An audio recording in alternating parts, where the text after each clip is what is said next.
On se retrouve pour une nouvelle session d'information. Mesdames et messieurs, bonsoir. Vous êtes sur Mondico Télévision et vous avez raison. Tout de suite, le titre de votre journal.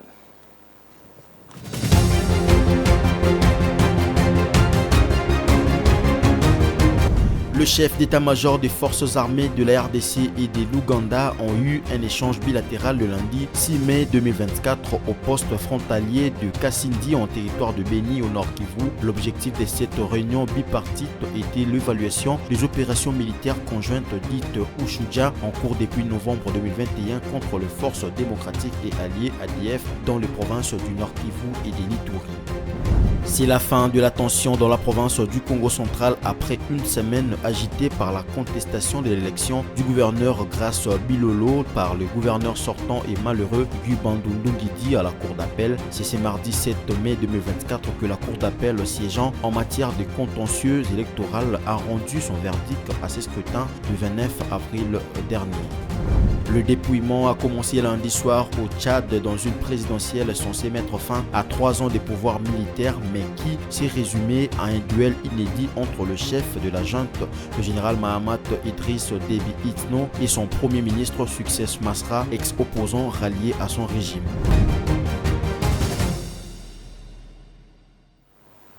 Mesdames et messieurs, bonsoir. Bienvenue si vous nous rejoignez. Je l'ai annoncé dans le titre, signature le lundi 6 mai à Kasindi, dans le territoire de Béni, d'un rapport commun sanctionnant les travaux de l'évaluation de l'opération Ushuja pour traquer les ADF à Béni et en Ituri entre le chef d'état-major de FARDC, le général d'armée Christian Chiwewe Songesha, et les chefs des forces de défense du peuple ougandais, le général d'armée Muhoozi. Suivez ses commentaires des Ranta, lui est là.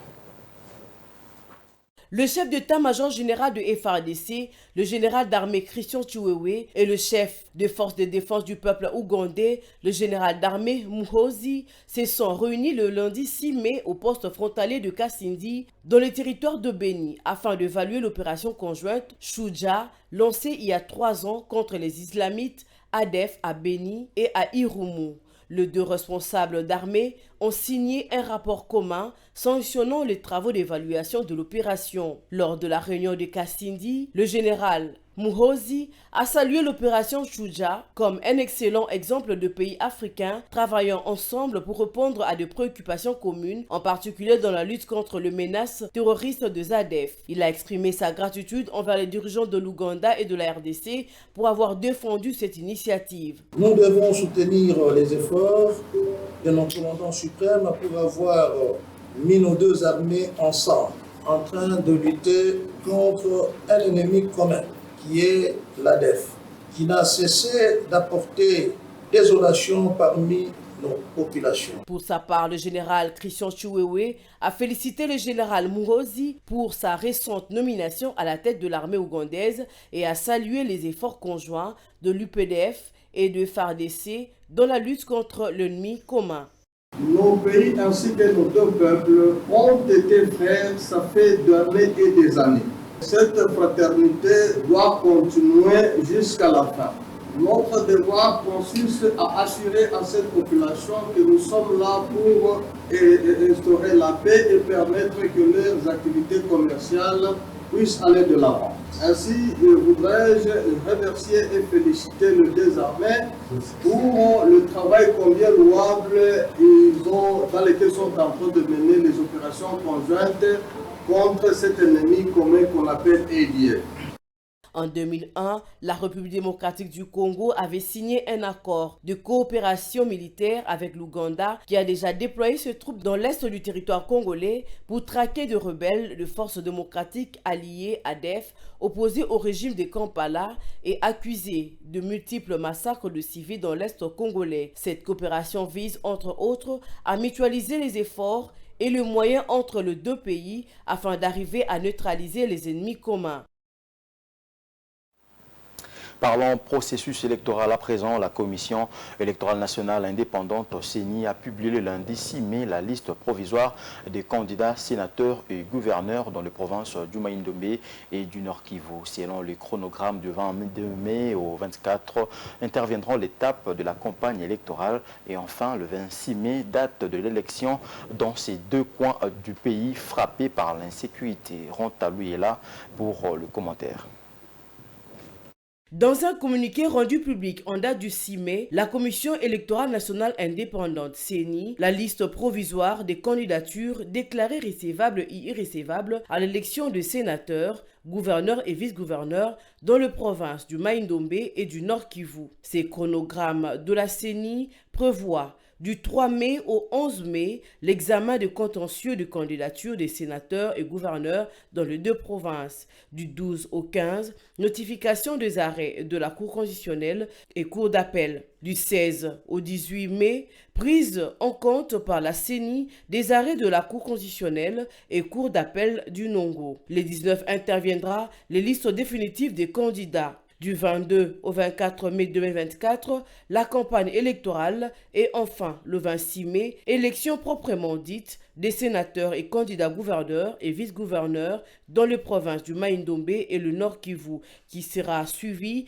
par la publication de résultats provisoires. Dans le Maïndombe, au total, 18 candidats pour 4 sièges seulement. Dans le lot de candidats, on retrouve Jean-Thierry Mosenepo, Rita Boladoula, actuel gouverneur. Les deux provinces sont victimes de la sécurité causée soit par la milice Mobondo il y a 2 ans et le Nord Kivu en proie à l'insécurité depuis des décennies perpétrée par le rebelle du 1-23 soutenu par l'armée rwandaise.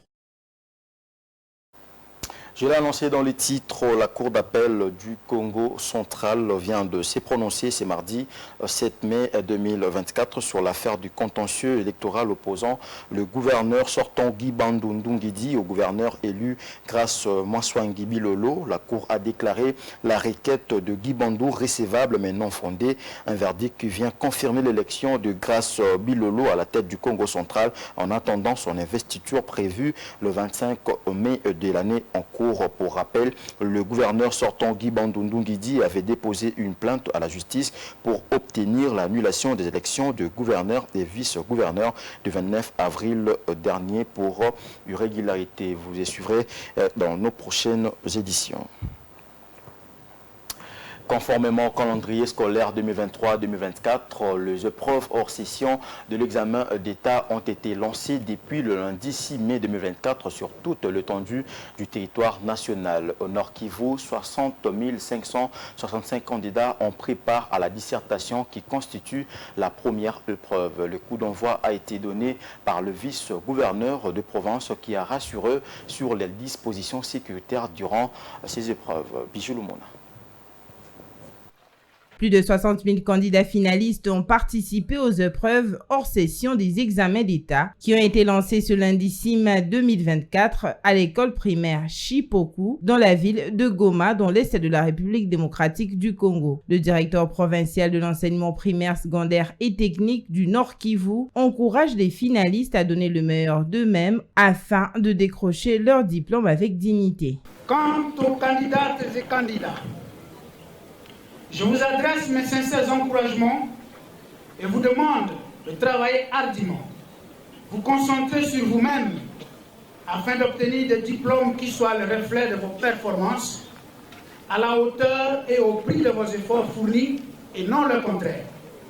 Car la réussite est un souhait, mais une réussite valablement méritée est une fierté. Le Nord Kivu fait face à une situation sécuritaire difficile à cause de la guerre d'agression rwandaise et des terroristes du 1-23. Cependant, les autorités provinciales rassurent que les dispositions sécuritaires sont prises pour que ces examens se déroulent dans la sérénité. Les centres de zone en guerre ont été déplacés à Goma quant à ceux. Le gouvernement provincial du Nord Kivu, en collaboration avec ses services techniques, provinciaux, de l'enseignement primaire, secondaire et technique, dont je loue l'implication, a mis tout en œuvre pour encadrer et intégrer les apprenants pour tous les niveaux d'enseignement, primaire, secondaire et technique, jusqu'à délocaliser certains centres des examens d'État des territoires de Massissi,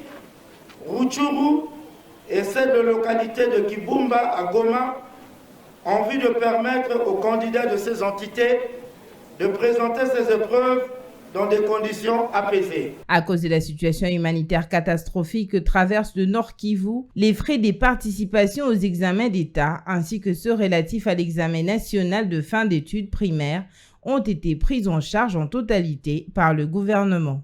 Je ne serai pas ce que je suis aujourd'hui.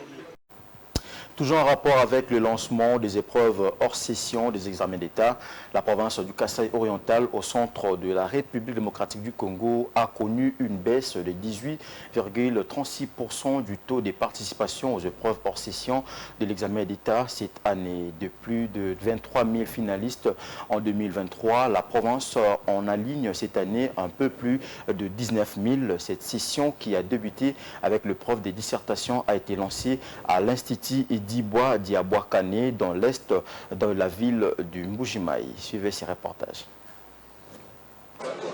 Ils sont au total 19 017 élèves finalistes du secondaire à prendre part à cette épreuve au Kasaï oriental. Ils sont répartis dans 53 centres. C'est à l'Institut Dibois Diabouakane, ex-collège épiscopal Saint-Pierre dans l'est de Mbujimaï, que le gouverneur intérim Ananias Mouzadi a lancé cette épreuve hors session de l'examen d'État. En présence des récipiendaires, des corps professoral et autres personnels commis à la surveillance, l'inspecteur général à l'enseignement primaire, secondaire et technique a procédé à l'ouverture de malles contenant des items de cet examen. Une façon de garantir aux uns et aux autres la transparence de cette épreuve. Jacques Odia a rappelé aux élèves qu'il s'agit d'un exercice auquel ils sont déjà habitués depuis les niveaux inférieurs de leurs études. Il n'y a rien de neuf dans cette malle qui est devant nous. Les élèves ont eu l'occasion de s'habituer, de faire leur dissertation depuis la deuxième année des humanités, c'est-à-dire ce que nous appelions anciennement la quatrième année des humanités. Ils se sont habitués à disserter et aujourd'hui, ils viennent encore faire la preuve qu'ils ont maîtrisé les techniques de dissertation. L'inspecteur général de l'EPST n'a pas manqué de manifester sa solidarité à l'égard des élèves finalistes des territoires occupés par les groupes armés locaux et étrangers dans l'est de la RDC qui n'ont pas pu passer cette épreuve car contraints à l'errance. Je pense particulièrement à nos compatriotes de l'est du pays. Ce matin encore, ils se sont déplacés en masse. Ils n'auront pas l'occasion de participer aux épreuves, du moins à cette étape. Vous êtes donc bien heureux. Vous devez rendre grâce à l'Éternel. Mais nous devons garder une pensée pieuse pour eux. Nous devons nous solidariser avec eux. Pensons chaque jour à eux pour qu'eux aussi puissent participer à ces épreuves. Nous organiserons dans les jours qui viennent ce que nous appelons souvent une session spéciale. Et nous sommes conscients. Nous sommes sûrs qu'ils participeront. Dans le salle des examens, le gouverneur intérimaire du Kasaï oriental, Ananias Mouzadi, a appelé les élèves à la concentration pour bien répondre aux questions leur posées. Ne paniquez pas, la matière qui fait l'objet de l'examen aujourd'hui, certainement dans votre trajectoire scolaire, vous avez déjà dû à rencontrer ça. Soyez concentrés, lisez plus d'une fois et répondez aux questions. Vous êtes des élites. Vous qui constituez l'élite est-kassaïenne, vous devez prêcher par l'exemple en évitant la tricherie et toutes les antivaleurs. Fait marquant pour cette année au Kasaï oriental, c'est la baisse du nombre de participants à ces épreuves. Contrairement à 2023 où la province avait aligné 23 600 finalistes, cette année elle n'en a aligné que 19 017, soit une baisse de 18,36% en 2024, soit 4 343 candidats en termes d'écart. Ces faibles taux d'inscrits en 2024 s'expliquent principalement par le fait que notre province a réalisé des grandes performances à l'examen d'État édition 2023, si bien que le nombre de redoublants dans les classes des 4e est insignifiant. À cela s'ajoute le nettoyage du fichier listage EOID que nous avons fiabilisé durant l'opération CS7, contrôle du dossier des élèves finalistes en application des instructions officielles, explique-t-on à l'EPST Kasaï Oriental 1. Les épreuves des examens d'État se déroulent très bien sur l'ensemble du territoire national. Comme à chaque événement dans le pays, certains Congolais ont trouvé une opportunité d'affaires dans les différents centres où s'est tenue la dissertation. De petits commerces s'y sont créés à chaque sortie des écoles où sont vendus la bouffe, la boisson et plein d'autres objets classiques au grand bonheur des élèves. Cependant, du côté des vendeurs, où se plaint du manque d'engouement. Les détails dans cet élément. Le jour s'est à peine levé et les élèves affluent déjà dans les écoles retenues comme centre pour les épreuves hors session des examens d'État. Au moment où les élèves sont venus passer leurs épreuves, les abords de ces centres sont envahis par les commerçants des circonstances. Des petits marchés se sont installés ça et là. Sur les étalages, on y trouve des petits trucs à manger ou à boire, mais aussi des objets classiques tels que les stylos, les crayons et papiers duplicateurs. Constat fait à l'entrée de l'Institut Kitumaini dans la ville cuprifère de Lubumbashi. Cependant, les élèves se plaignent de la hausse du prix de produits exposés. Faute de mieux, ils en achètent quand même. Bon, c'est bien parce que c'est l'argent qu'on nous a donné à la maison. On nous a donné les transports plus 1000 francs qu'on peut manger quelque chose. C'est avantageux comme ça, comme on vend des choses ici. Ça nous aide aussi beaucoup. Maman Betty est l'une des vendeuses de ce petit marché des fortunes qui a vu les jours devant l'école Kitumaini. La cinquantaine révolue, elle s'inquiète du manque d'engouement dans ces centres, mais aussi de la crise qui bat son plein au pays. Une situation qui a des répercussions sur les petits commerces qui tournent au ralenti cette année. Les centres ont été rajoutés et les élèves sont nombreux. Mais dans ces centres, ils ne sont pas nombreux. Ceux de Kitumaini achètent vraiment par rapport à ceux qui ne sont pas d'ici.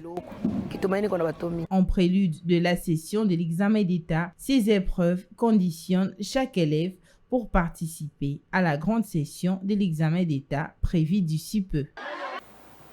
Parlons à présent de l'assainissement du secteur pharmaceutique en République démocratique du Congo. Le directeur général de l'autorité congolaise des réglementations pharmaceutiques, ACOREP en sigle, a pris la décision de retirer sur le marché pharmaceutique 4 molécules médicamenteuses et de fermer 11 dépôts pharmaceutiques n'ayant pas respecté les circuits de distribution de médicaments. Laetitia Moulalou nous en dit plus.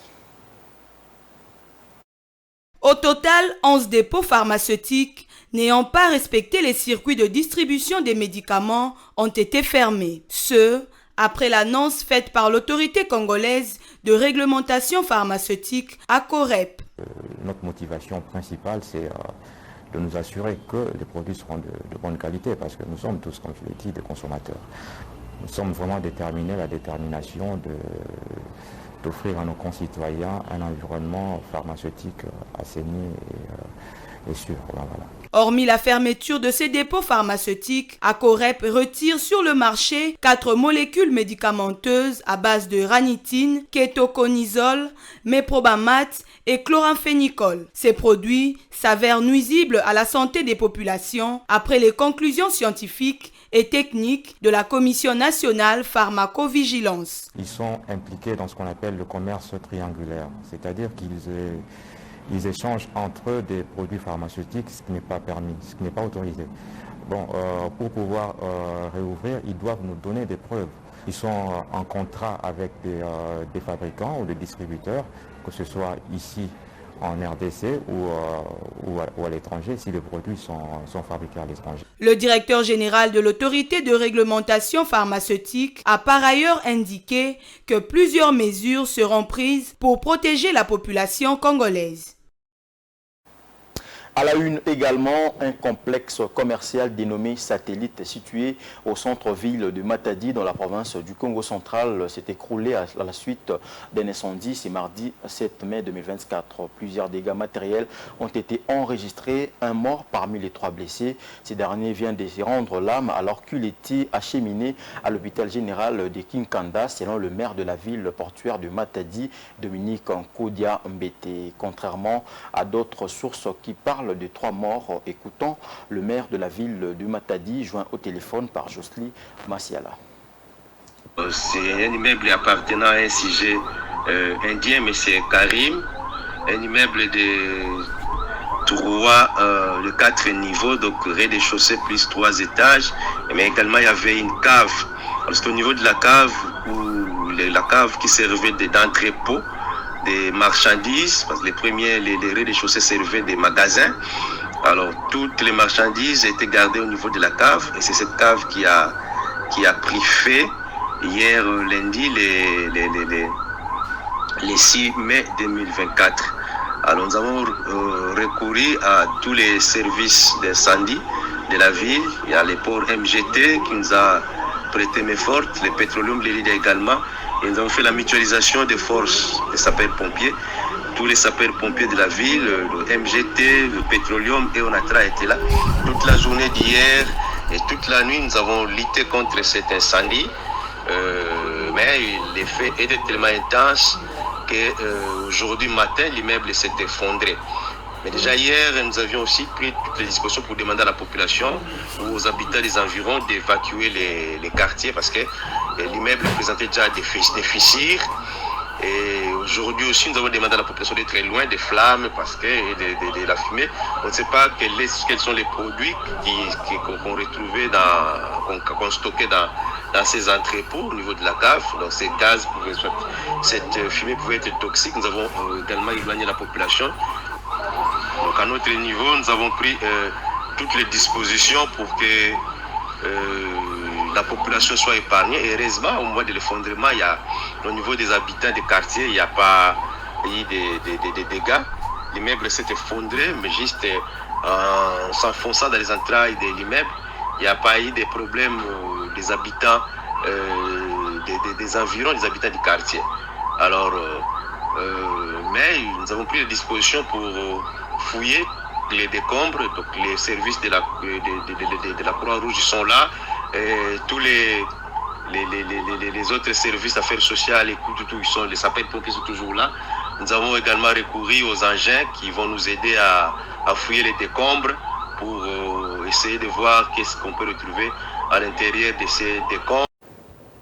C'était là le maire de la ville de Matadi qui a été joint au téléphone par Jocelyne Massiala. L'actualité, c'est aussi en dehors de nos frontières. Le Tchad a commencé à dépouiller le bulletin de la présidentielle. C'est mardi. L'élection qui s'est tenue en début de semaine a été longtemps retardée après 3 ans de régime militaire sous le président ad interim Mahamat Déby Itno. Le résultat provisoire est attendu en début du mois de juin de l'année en cours. L'ancien opposant nommé chef du gouvernement en janvier dernier, après plusieurs mois en exil, est présenté comme l'un des favoris de l'élection à laquelle participe une seule femme. Suivez.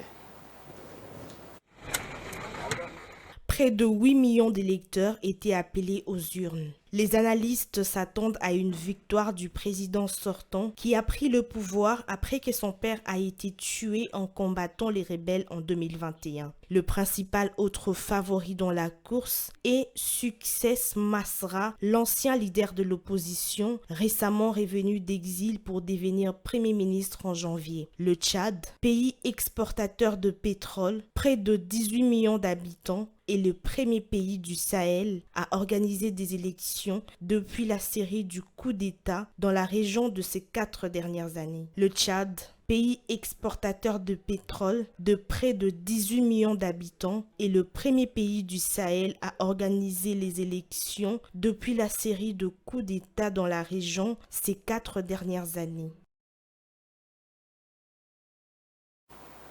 Allez, on va prendre à présent le rappel des titres avant de renfermer ces journaux.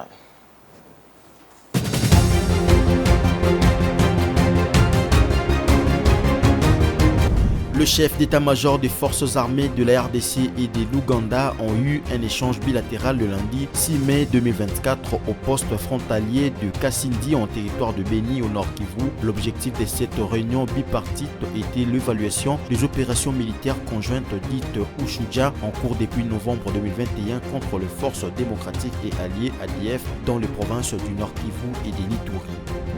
C'est la fin de la tension dans la province du Congo central après une semaine agitée par la contestation de l'élection du gouverneur Grace Bilolo par le gouverneur sortant et malheureux Guy Bandundu Nguidi à la cour d'appel. C'est ce mardi 7 mai 2024 que la cour d'appel siégeant en matière de contentieux électoral a rendu son verdict à ce scrutin du 29 avril dernier. Le dépouillement a commencé lundi soir au Tchad dans une présidentielle censée mettre fin à 3 ans de pouvoir militaire, mais qui s'est résumé à un duel inédit entre le chef de la junte, le général Mahamat Idriss Déby Itno, et son premier ministre Success Masra, ex-opposant rallié à son régime.